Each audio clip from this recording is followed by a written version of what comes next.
Halo semua, balik lagi di channel Boknime. Sebelum kita mulai, klik tombol subscribe dan aktifkan lonceng notifikasinya supaya kalian tidak ketinggalan info dan teori terbaru mengenai One Piece. Sekarang lanjut ke pembahasan. Halo teman Boknime, pada kesempatan kali ini Boknime membahas cerita selanjutnya, melanjutkan chapter lalu. Pada video kali ini memperlihatkan scenes pemandangan menakutkan di area sekolah Walrus dan sekitarnya akibat ulah dari Imusama yang merasuki tubuh Gunko. Seperti yang pernah kita bahas pada video sebelumnya, sang pemimpin tertinggi pemerintah dunia itu telah mengubah bajak laut Giant Warrior menjadi raksasa iblis memakai teknik bernama Domi Reversi. Dengan begitu, Dory dan Brogy saat ini pun menjadi musuh untuk pihak Elbaf. Begitu juga dengan para kru bajak laut Giant Warrior yang terkena teknik dari Imusama tersebut. Para raksasa yang berubah menjadi iblis itu langsung mengalami peningkatan kekuatan yang sangat signifikan dan ukuran tubuh mereka pun kini menjadi sama besar dengan raksasa kuno Owars. Para monster mimpi buruk ciptaan Gillingham pun telah diperkuat oleh Imusama, sehingga mereka menjadi semakin tangguh dan juga semakin menyeramkan. Maka kekuatan tempur yang Imusama miliki di Elbaf saat ini benar-benar luar biasa. Raksasa iblis dan para monster pun mulai menyebar di sana. Sebagian dari mereka pergi ke desa untuk mengincar Jarul, sedangkan sebagian lain mengamuk dan menebar kekacauan di berbagai tempat. Hal itu tentu membuat situasi di Elbaf terus memburuk seiring berjalannya waktu. Kehancuran dan kerusakan yang ada di sana menjadi semakin parah sehingga keadaan di Pulau Elbaf lebih mengkhawatirkan dari sebelumnya. Nah, salah satu dari para raksasa itu pun mendekat ke tempat di mana Franky, Bonnie, Lilith, dan Ripley berada. Melihat itu pun membuat mereka langsung bersiap untuk bertarung. Tapi Franky meminta Lilith untuk pergi mencari tempat yang aman terlebih dahulu karena Lilith bisa berada dalam bahaya besar mengingat dia bukanlah seorang petarung seperti yang lain. Namun Lilith berkata, dalam situasi seperti sekarang tampaknya dia tidak akan bisa menemukan tempat yang aman. Tentu perkataan Lilith masuk akal karena entah kemana dia harus pergi di tengah keadaan mencekam seperti sekarang ini. Ripley yang mendengar itu pun memberinya sebuah solusi. Ripley bilang berhubung Lilith bisa terbang memakai sepatunya, maka dia ingin Lilith terbang lebih tinggi sampai ke atas pohon Adam, sebab di atas sana ada wilayah besar yang disebut sebagai dunia surga Elbaf. Memang dunia surga tak boleh sembarangan dimasuki oleh orang luar. Namun jika bertemu dengan raksasa penjaga yang ada di sana, Ripley ingin Lilith menjelaskan dengan jujur situasi di dunia matahari saat ini dan katakan juga bahwa Lilith mendatangi tempat itu akan disuruh oleh Ripley. Jadi rupanya Ripley memiliki akses atau bisa dibilang orang dalam dunia surga Elbaf. Lilith pun menuruti perkataan Ripley karena dia tahu jika bersikeras untuk bertarung di tempat itu maka dia hanya akan merepotkan yang lain saja. Saat Lilith mulai terbang, si raksasa iblis telah berjalan semakin dekat. Begitu raksasa tersebut berada pada jarak yang bisa dijangkau, Franky segera melancarkan tembakan radical beam. Namun berhubung tubuh si raksasa itu telah menjadi sangat besar dan kuat, radical beam dari Franky tak mampu untuk menjatuhkannya. Franky pun terkejut saat melihat jurus andalannya itu tak berguna di hadapan musuh. Tanpa berlama-lama, rasa iblis itu mulai membalas serangan sehingga Franky, Bonnie, dan Ripley harus melompat untuk menghindarinya. Kemudian Bonnie langsung memakai teknik distorted future untuk berubah menjadi raksasa. Meski ukuran tubuhnya ini hanya setara dengan raksasa biasa seperti Ripley, bukan menjadi seukuran raksasa iblis, dia pun melancarkan serangan secara bersamaan dengan Ripley yang berhasil mengenai telak tubuh dari raksasa iblis tersebut. Setelah itu, Franky segera menembakkan radical beam lagi sehingga serangan ini menjadi kombinasi serangan yang sangat kuat. Raksasa iblis itu pun terjatuh sehingga Franky dan kawan-kawan merasa bahwa mereka sudah berhasil menang. Tapi rupanya tak perlu waktu lama bagi raksasa iblis itu untuk segera bangkit kembali. Franky lalu berkata, di tengah situasi saat ini sulit sekali untuk bisa menang melawan para musuh dengan cara biasa. Apalagi jumlah para raksasa iblis dan para monster di sana terbilang cukup banyak. Dia sebenarnya ingin mengambil robot General Franky karena rupanya Franky telah menyiapkan suatu senjata baru di dalam robot miliknya itu.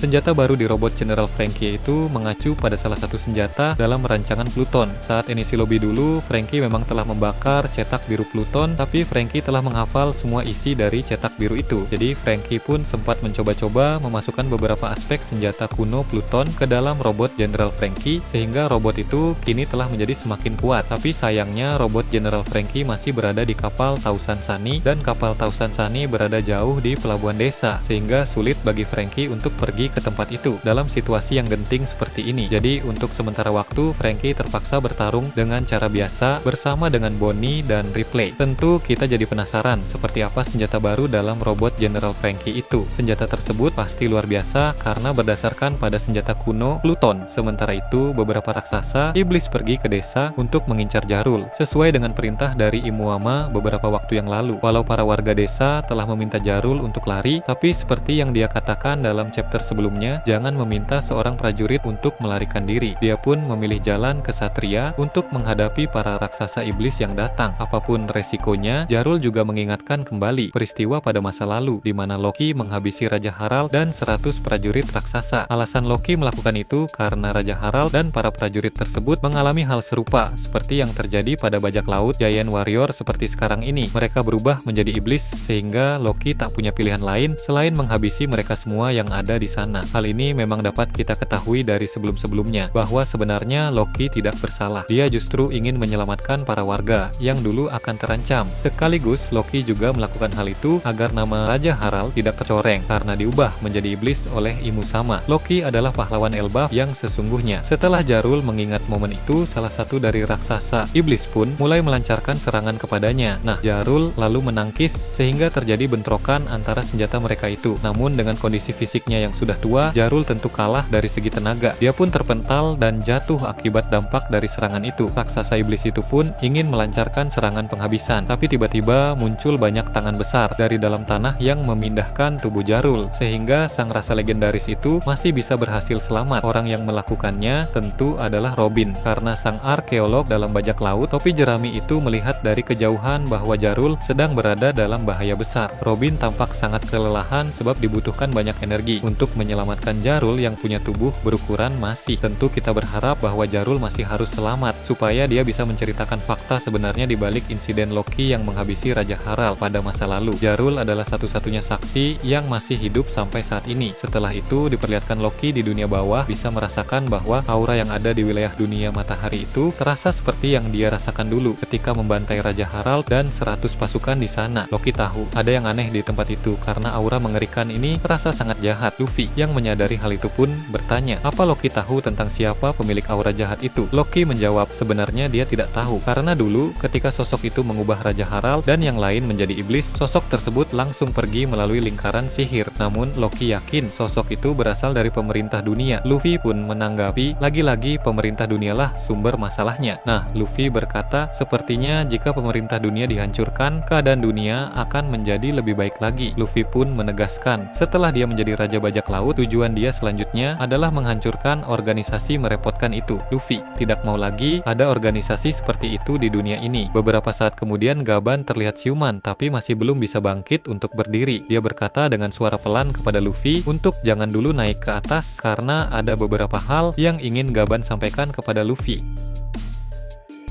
Menurut Mimin Boknim, hal itu terkait dengan bagaimana cara agar Luffy bisa mengalahkan regenerasi pihak Kesatria Suci dan Imusama. Terlihat Luffy sangat bersemangat dengan hal itu, karena Luffy dalam beberapa scenes yang lalu terlihat belum bisa menggunakan haki dengan baik. Terdapat potensi besar dalam hal ini Luffy akan segera bisa menguasai 3 haki sekaligus seperti Shanks, sehingga memicu mode Nika versi tak terbatas. Beralih ke tempat lain ditampilkan ruang otoritas yang ada di dalam kastil Pangea di Marijuis. Saat ini kekacauan memang sedang terjadi di halaman kastil dan sekitarnya, tapi untuk bagian dalam masih terbilang aman. Di ruang otoritas pun Gorosei masih belum bergerak, hanya Garling saja yang telah turun tangan untuk membantu para satria suci. Di ruangan itu pelayan pribadi Imusama mulai masuk. Dia pun memberi pesan yang diperintahkan oleh Imusama sebelum Imusama merasuki tubuh Gunko di Pulau Elbaf. Pelayan itu bilang Imusama telah mengingatkan bahwa dia mungkin akan sedikit lama merasuki tubuh Gunko yang ada di Pulau Elbaf, maka ada hal-hal tertentu yang harus disampaikan kepada para Gorosei terkait dengan kekacauan di Marijuis. Yang paling utama, Imusama menegaskan ruangan beku harus tetap terlindungi. Tak peduli seberapa besar pertempuran yang terjadi, tak boleh ada orang luar yang masuk atau merusak ruangan misterius tersebut. Bila kita ingat kembali, ruangan beku merujuk ke tempat di mana topi Jeremy besar disimpan. Selain topi Jeremy besar itu, tampaknya masih ada hal-hal penting lain juga yang ada di dalam sana. Kemudian Imusama ingin senjata kuno Uranus dan harta nasional Marijois juga tetap aman di dalam sana. Seperti yang pernah dibahas membahas senjata kuno Uranus memang dimiliki oleh pemerintah dunia. Im Usama bahkan pernah memakai senjata itu untuk menghasilkan kerajaan Lulusia, walau dia membutuhkan Mother Flame untuk bahan bakar senjata kuno tersebut. Lalu untuk harta nasional Marijuis, tampaknya itu merujuk kepada sesuatu yang berbeda. Hal ini pernah disinggung oleh Doflamingo di kerajaan Resosa kemari. Doflamingo berkata bahwa harta nasional itu sangat penting dan keberadaannya bisa membuat dunia berguncang. Jadi baik senjata kuno Uranus maupun harta nasional Marijuis sama-sama berada di dalam Marijuis. Meski keadaan sedang kacau, berbagai hal itu harus dipastikan keamanannya. Tidak boleh sampai jatuh ke tangan para musuh. Im Usama juga ingin tahta kosong juga dilindungi. Jangan sampai tahta tersebut sampai hancur. Bagi Im Usama, itu bukan sekedar tempat duduk biasa, melainkan simbol yang menjadikannya sebagai raja dunia. Karena hanya Im Usama saja yang bisa duduk di atas tahta tersebut. Setelah menyampaikan beberapa pesan itu, pelayan Im Usama pun menambahkan, pengamanan ruangan bunga dan tubuh asli Im Usama serahkan saja kepadanya, sehingga Gorosei bisa fokus untuk melakukan hal-hal lain. Pelayan itu pun keluar dari ruang otoritas dan kembali masuk ke ruangan bunga. Setelah mendengar pesan tersebut, keempat Gorosei pun mulai berdiskusi untuk membagi tugas masing-masing demi melaksanakan perintah dari Im Usama dengan lebih efisien. Berpindah ke tempat lain, Pulau Hachinosu yang sedang kacau ditampilkan kembali saat pertempurannya melibatkan bajak laut Akagami. Bajak laut Kurohige dan marinir di bawah komando Sengoku itu sudah berlangsung dengan cukup lama. Bala bantuan dari angkatan laut pun telah tiba di sana. Armada besar di bawah komando dari Laksamana Kizaru mulai mendekati pulau bajak laut itu. Kizaru pun tak menunggu waktu lama-lama untuk beraksi. Dia segera melompat ke udara dan melancarkan jurus andalannya, yaitu Yesaka Nino Magatama. Nah, sehingga rentetan tembakan cahaya pun menghujani kapal-kapal milik sebagian aliansi Shanks dan sebagian aliansi Kurohige. Serangan Kizaru itu menimbulkan kehancuran besar dan menarik perhatian dari banyak orang di pulau itu. Di sini ekspresi Kizaru tampak sangat serius, berbeda dengan biasanya yang terlihat sangat santai. Sepertinya peristiwa di Pulau Egghead beberapa waktu yang lalu membuat dia terpaksa harus menghabisi Vegapunk, sedikit banyak mengubahnya menjadi pribadi yang lebih serius. Di tengah pulau, Ben Beckman yang sedang bertarung melawan Kuzan pun melihat Kizaru yang melancarkan serangan tadi. Ben Beckman menyindir dengan bilang, rupanya mantan teman Kuzan itu sudah datang. Kuzan pun menanggapi dengan berkata dia bukan temannya lagi. Setelah ini keadaan akan menjadi semakin merepotkan karena berbagai kubu mulai saling memenuhi Pulau Hachinosu. Semakin banyak orang kuat yang datang melibatkan diri dalam pertempuran di pulau ini, maka akan semakin merepotkan juga untuk menentukan siapa yang menjadi pemenangnya. Nah,